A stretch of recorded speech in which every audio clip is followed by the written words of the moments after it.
Now, WJC's Purple Playbook brought to you by M&T Bank. Well, hello and welcome into Purple Playbook. I'm Grace Grill in for Alex Glaze, and I'm joined as always by two-time Super Bowl champion Torrey Smith. And Torrey, we are just 2 weeks out from training camp, so of course we're going to be diving into all the storylines. And this was a pretty big, relatively off-season for the Ravens. So one of the things we'll be looking at is that of Trey Hendrickson. He's one of the big storylines that we have our eye on. He was obviously one of the big acquisitions this offseason, and ESPN recently did a poll with NFL executives, and he didn't make the top 10 list of edge rushers for this season. So here's the quote from that article. This is from NFL personnel. Said he's been a great performer, but doesn't have the dominant traits as some of the others. So when age and injuries pile up, it's harder for him to stay towards the top. The reason we bring this up is because coming in at number 4 on this list was one Maxx Crosby. And you know these two are going to be compared to each other all season long. What's your take on that?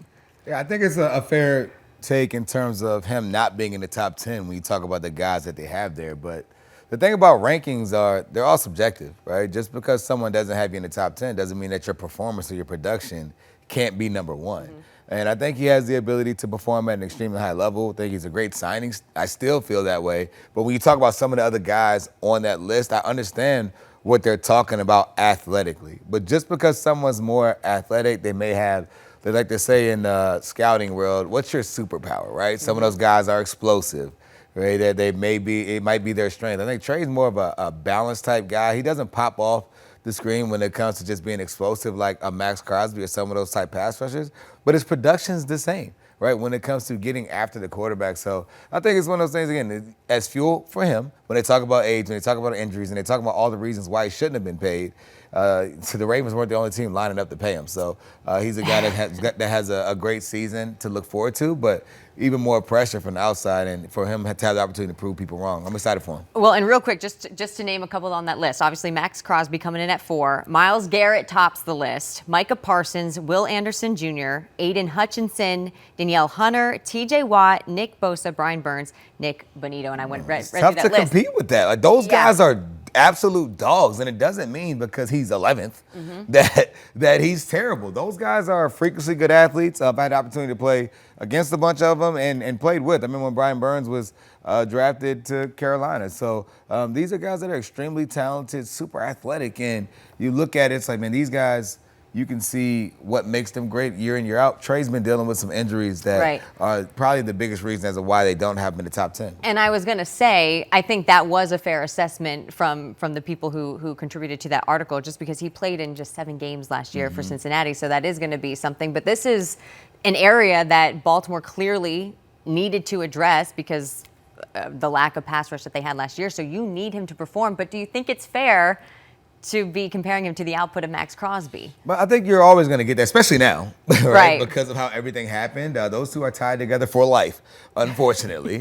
And especially this season, folks are going to be watching them both like a hawk. But for Trey, it's just about him being healthy and playing ball. And I think it's important to mention this because fans are always like, this guy's always hurt. I'm here to tell you right now, there's no rule that says, hey, I'm out here and I'm going. No player's trying to get hurt. It just happens playing the game sometimes. Like when people say guys are injury prone, I look at like, what type of injury is it? What's happening, right? There's wear and tear injuries and there's freak accidents that kind of happen on the field, and you can't control your health, right? A person that's hurt this season may play every single game the next. You don't know. So I think the biggest thing is that everyone knows is that when Trey is on the field, he's a guy that can help perform and play at a high level, which is why he was paid to be a guy to come in here and make those plays. You're not talking about his injuries. You're talking about what he's capable of when he's on the field, and we're praying for a healthy season for him. Absolutely. Another guy that the Ravens are hoping will have a big season is Marlon Humphrey, who he too was left out of the top 10 list for cornerbacks. I want to toss this down from Anthony Weaver. He spoke to what Marlon brings to his room. He is a one-of-one, right? He is unique. So the one thing I know with my experience with Marlon is when he is here, he is going to be full speed and all in. It's all he knows. You see it on tape. He takes the ball away constantly. He's that type of player. So Admittedly, I know there's been some disappointment there with how he played for himself, but I know we can help him reach whatever standard he wants to hold for himself.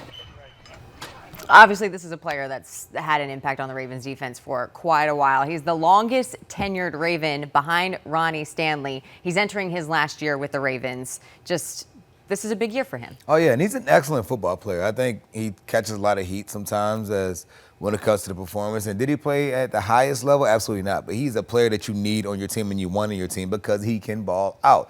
The one thing I love about Marlon is that he's flexible. He can play outside, he can play inside. And I'm not surprised that he wasn't left off the top 10 because there were a lot of outside corners on that list. He typically plays inside. He's more so viewed as a safety in the way that the Ravens use him at times, right? So it's been exciting to watch him go and compete and still be healthy. That's the only thing that's ever really gotten in the way of him as well. So I'm looking forward to seeing what he can do in his defense, which is creative, because the same way you view a guy like Kyle Hamilton, you have to view Marlon Humphrey the same way, as a Swiss Army knife. I'm literally watching this guy. His position flexibility when it comes to covering guys is huge. He can match up with the tight end or he can match up with the corner. And by the way, having a guy like Marlon allows Kyle to be a safety that can move around and do all these different things. So I'm excited for Marlon. He has a lot to prove, and it's a big one for him to earn the opportunity to retire as a Raven. Well, yeah, not only to retire as a Raven, but I also think it's important to have a guy like that can handle all the, and he's loud on social media, like we all know that, but like that can handle all of the noise as well when they've got a lot of young guys in that room. Yeah, he's the vet leader, which is funny to say because sometimes it seems like he's like the biggest kid in the world, but he's a guy that you want on your team. He's a great leader. He's going to work. He brings his hard hat each and every day. He's a guy you want to play with, right? And I think that you can't have too many of those guys. And he knows what it's like to be a Raven, and he's hungry.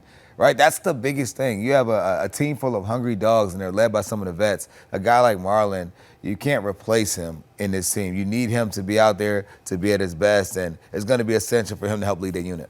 Well, you heard Anthony Weaver's comments there. Big smile talking about him. Your impressions of Anthony Weaver and what your relationship's like with him. Oh, man, I love Anthony Weaver as well. It's great to have a former Raven there, a guy that knows what it's like. When you talk about defense in Baltimore, right, like, that's one of those like iconic units, and no matter what year it is, the expectation is like Ray Lewis is still there, right? Because of the standard that's been set with this program and great defenses over the years. So I'm excited for Weaver to come back. He's going to bring that energy. You see that guys love playing for him, and again, you have a mixture of two great minds on the defensive side of the ball. It's going to be fun watching some of their blitzes and schemes that they put in place this season.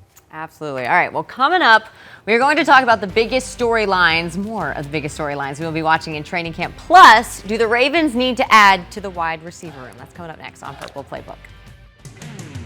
This is the Purple Playbook, brought to you by M&T Bank. The winning prognosis, brought to you by LifeBridge Health. Care bravely. And welcome back to Purple Playbook. I'm Grace Grill. He's Torrey Smith. One of us have won a Super Bowl. It's not me. Anyway, the Ravens are hoping that they can be on the road to winning their next Super Bowl. They've had a big offseason to try to accomplish that, but some of the biggest storylines that we are following heading into camp, we already touched on Trey Hendrickson, but what else are you watching? What's a big storyline that jumps out to you as we go to camp? It has to be the offense, right? We've been talking all year about Lamar Jackson. We're never going to not talk about Lamar Jackson. And you talk about this young offensive coordinator, right? A lot of people get nervous when people hire young players. Are they ready? What do they know? Declan Doyle is a guy that I'm looking forward to seeing what kind of creativity he brings to this offense. And I'll probably steal some of his plays from my little younger level 82 team. But he's a guy that I think you've seen the respect level rise. Age doesn't exist, right? All you see is respect, and you see the knowledge that these guys want and they're gaining. So I'm excited to see what the offense looks like, because if Lamar Jackson is a guy who has continued to play at a high level, but everyone still feels like there's a level to go and there's a coach that's really buying into that's new. And that's not saying that other coaches weren't, but I think there's a different type of excitement. Lamar Jackson has never been at an offseason for this long since he was young. So I'm excited to see what dividends that pays going into the season. I hear you on that, and that's going to be that would be my biggest storyline is watching Declan Doyle with this offense. And I hear you about getting the respect and everything, but there is something to say for experience, especially when you start getting into game situations. It kind of feels like from the outside looking in, and I'm excited to watch what he can do, and you hope that he does well, but it kind of feels like you're handing like the 16-year-old the keys to the Ferrari. Yeah, I think he'll be fine, right? Because I tell you all the time, football is not rocket science, right? If you have the ability to create, you have the ability to understand situations, and you also have help. That's the thing that I think, to give a little bit of an insight as to what really goes on with these coordinators. Yes, there's a guy calling the plays. However, the receiver coach may do third downs. The lineman coach may do goal line. Somebody they're piecing different things together all week. And now you have this script of what you're looking at. Okay, it's 3rd and 7. I'm calling from this small package of plays and what fits the scenario based on what we collectively have talked about. So I think there will be some growing pains, right? You're not going to be right all the time. Shoot, I know he's going to catch heat. I catch heat as a 12U offensive coordinator from parents. So, going out and thinking what it's like being on the big stage, there's going to be heat. You're not going to be perfect, but it's going to take some time for him to get through. But I think he's going to deliver an exciting offense. And as long as you see that creativity, that's going to allow the players to go out and beat themselves. Well, and on the flip side of that, too, maybe the youth comes into play, because you hear how often do we talk about, there's a lack of communication, and that was definitely a topic of conversation last year, where maybe be closer in age with the players, maybe there's a different level of communication that comes with that. Want to move on to this. Ravens still have time to add to the wide receiver room. I guess question number one, should they? Do they need to? Do they need to? I think that's debatable, because you do have your guy in Zay Flowers. Would it be a nice luxury to have another veteran guy? Absolutely. And that's only because of Rashad Bateman's injury history. You can't go into the season with a bunch of young receivers that you drafted. They're going to make the team. They're going to be good players in time. But I do think with Zay Flowers and a healthy Bateman, I think you have a solid 1-2 punch. And it's about adding someone else to hop in, because throughout the course of the year, there's going to be some kind of small tissue issue that's going on with their bodies. And when guys get to missing games, you want to make sure you have some veterans that can step up. But you got to also have the younger guys have the opportunity to develop as well. Like, I speak to my first year here, right? I was drafted during the lockout. I didn't have an off season, which was awful. Looking back in hindsight, I'm jealous of all these rookies that actually can come in ready. But you go into camp, and it was just myself and Anquan Bolden. My head was spinning. I had no idea what was going on. Well, they ended up trading for Lee Evans. Lee Evans comes in. Now you have 2 proven veterans, and I was able to slowly come along. Lee gets hurt. Now I'm thrown into the fire week 3, right? So it's one of those things where, do you need a vet? We had one, right, in Anquan Bolden. That's now Zay Flowers. And what determines a vet, right? Like, some people like to think vets are just guys that are old in the tooth. No, your veteran is a guy that's been there, done that, understands what it takes to be successful in this league. If a guy that's been to the Pro Bowl twice, right, back-to-back years, has had back-to-back 1,000-yard seasons, works his tail off like no other in the offseason, is around other guys, knows how to lead, brings the tempo to practice every day. If he can't lead your unit, I'm not sure who can. Well, just for entertainment purposes, some of the bigger names that are still available that the Ravens could go get: Stephon Diggs, I know he's a buddy, Tyreek Hill, and Deebo Samuel. Do any of those intrigue you, and would they be a good fit for whatever this Ravens offense looks like? Yeah, I know it's tough because we don't know. The only one that's intriguing to me is Stephon Diggs, right? One, I've seen Stephon Diggs. Stephon Diggs is in excellent shape. He's ready to go. He's working with Myron Flowers down in Domain Fit. Myron goes wherever Stephon goes, getting him right. He's in excellent shape right now. Strong, fast. He probably actually looks better than he's probably looked at any point of his career body-wise. Like, he's super disciplined right now and expecting a huge year out of Diggs. But Diggs is a guy that he's a route runner. He can win one-on-one. The other guys, no disrespect to their games, they're explosive in terms of Tyreek Hill and what he brings, but he's coming off of injury. The same thing there with Deebo Samuel. He hasn't necessarily been the receiver that's going to win one-on-one on the outside, and I think that's what's kind of hindering his career right now. Excellent football player, but because they did so much of making him a football player, he struggled being the receiver that you kind of needed him to be. And that's just kind of usage goes into that, but I think it kind of hurt him a little bit. But when you talk about Stephon Diggs, he can do everything. Right? He can run every route. He can be your guy that can win one-on-one. He's a guy that can mesh very well with this team, and he's ready to roll. All right, well, there's still time. We'll see if the Ravens make any moves, but they think they're set. We got to take another quick break, but when we come back, we're going to play Something or Nothing with Torrey Smith. So keep it here. Purple Playbook is back. This is the Purple Playbook, brought to you by M&T Bank. The Bottom Line, brought to you by M&T Bank. All right, welcome back to Purple Playbook. I'm Grace Grill. He's Torrey Smith. We are going to play a game called Something or Nothing, where I'll toss out a topic and Torrey decides whether it's something or nothing. And I got a feeling I know what your answer is going to be to our first topic.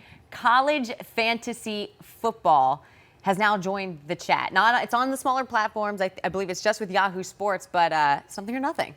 It's something, and I absolutely hate it. Yeah. Because these kids already have to deal with enough with the folks that are making money gambling, right? And just because someone's getting paid, they're still 18, 19, 20 years old, right? They're kids. They're still kids. So you've opened the door to other people who are gambling, who have other things that are going to jump into their DMs and send them messages about how they didn't have the one catch and how it ruined their fantasy season. Like, that is the most annoying thing to deal with, but they're still kids. So is it good for expanding the game and opening doors to other people who may not have been fans before, right? Younger kids are watching. Like, that's why gambling and fantasy football has been amazing. You have people who had no interest in watching certain games, watching everything because they now have a player on their team. That's a positive. But what's going to happen with these kids is going to be absolutely terrible. Well, and where's the line? There is none. Folks only care about money, right? Yeah. And that's going to drive more people. If you're more likely to play fantasy football with me on the NFL level, you'll probably be more likely to join that same platform for the college level, because most people tend to be fans of both. So someone's going to be making money along the way. However, the fans, I think I have PTSD from dealing with fantasy. Like, dude, I don't care about your fantasy team. Like, our team won. Right now, we lost, I understand it. But it's like, listen, we're not motivated because of fantasy points. And I think for kids, the more outside things you have that hit, it's terrible. At this point, I think we have to admit that they're purely professional athletes that are in college. Yeah, and I mean, they haven't even closed the can of worms they opened with NIL and all that stuff. I just think this is a gateway to a whole lot more. All right, our next topic, jersey retirements. The Commanders are retiring John Briggen's jersey. The Ravens, meanwhile, don't have any retired jerseys. Is that something or nothing? Well, the Commanders have a pretty rich history of doing that, but the Ravens, they don't necessarily retire a jersey, but you're not going to see the jersey. It's like the unspoken. Yeah, it's like it's retired, but it's not. Like, you're not going to see anybody jump on that field with 52 on them. You're not going to see 20 on that field, and you get it. Tyler Huntley wears 5. You know, well, the disrespect to the legend of Joe Flacco is crazy. However, everyone else, you know, that jersey's not going to be touched. So, and I get it. And the one thing about it is the Commanders, I'm surprised they even have enough people to play. They have so many legendary guys who have made it to that level, but I like that the Ravens haven't necessarily dove into it. Everyone, what's understood doesn't have to be explained, and that's what the Ravens are doing right now, with just going on about their business, and you just won't see that jersey on the field. As a player, though, I think that would be a big honor to have that. Like, I know you were in Carolina, I covered the Panthers, like the Ring of Honor and stuff like that. Like, it is a big deal. Would you like to see them do it more? Oh, it's huge. I think if you're going to do it, maybe you should just do it all the way, right? I think it's really cool to see their names in the stadium, and I'm sure as a guy that played, listen, these aren't my problems, right?